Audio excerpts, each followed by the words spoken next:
The AIADMK has slammed Tamil Nadu's ruling party over coal shortage. Now they say that DMK has failed to stock required amount of coal in order to ensure uninterrupted power supply. Now meanwhile, Electricity Minister of the state has said that it is in fact the centre that has not been providing the state with enough coal.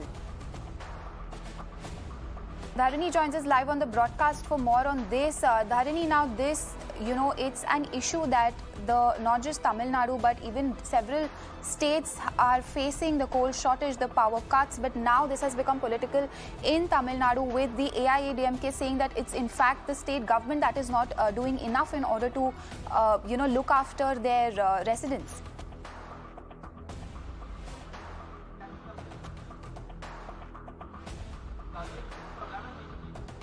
Yes, so right now we are standing outside of the Tamil Nadu Assembly, and just moments before, inside the Assembly, former Electricity Minister from the AIDMK, Thangamani, he told the Assembly that the ruling DMK has failed to stock enough coal for uninterrupted power supply here in Tamil Nadu. He told that during summer times the usage of power will naturally be high, and the DMK government ruling the Tamil Nadu at present, they have failed to stock enough coal to ensure uninterrupted power supply.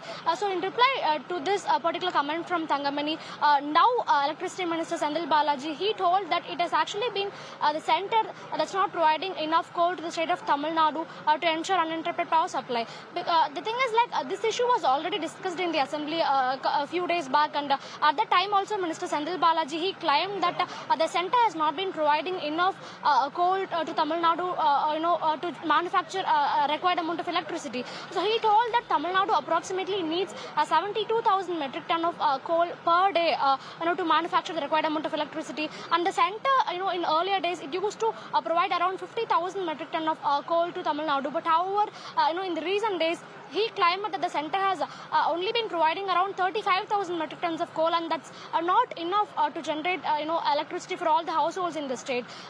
Several districts in Tamil Nadu, including Chennai, Kadlur, Tirupattur, Theni, Tiruvannamalai and Kanyakumari have been facing frequent power cuts, that too long power cuts actually for the past few days. And this issue, it has been discussed in the Assembly for 2 times now, including today.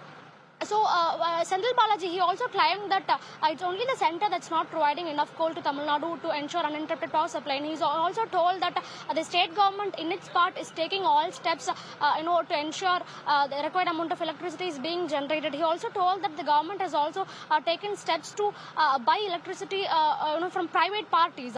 However, the AIDMK minister who raised this particular question, Thangamani, he didn't seem convinced and he kept on arguing. Sendil Balaji also told that the power cuts were more frequent during the AIDMK tenure than what it is now. Because the AIDMK members in the Assembly, they have been consistently complaining that during the AIDMK period there was no power cut, and it's only after the DMK came to power the state is seeing power cut. So they were consistently putting forth this particular statement, and in reply to this comment, Sendil Balaji told that the power cuts were more frequent in fact during the AIDMK tenure than what it is now. And he told that he in fact told that the power cuts lasted for only 2 days, and now the state is having an uninterrupted power supply. But in reality what we are seeing is totally different, because even today we are getting contacted by multiple commoners telling that there's no power in their area. So even in the outskirts of Chennai, a lot of areas are seeing power cut right now at this moment. But however, what the minister has told in the Assembly is in totally contrast to what is happening in the ground as we see. However, the Tamil Nadu government, they have to take some step regarding this, because at the end of the day, it's the people who are suffering, and school children, office goers, and farmers especially. These are the people who are suffering because of this frequent power cuts, and the government has to arrive at a permanent solution during the summer time. Yeah. That's right, Dharini. For the moment, thank you so much for joining us with all those details.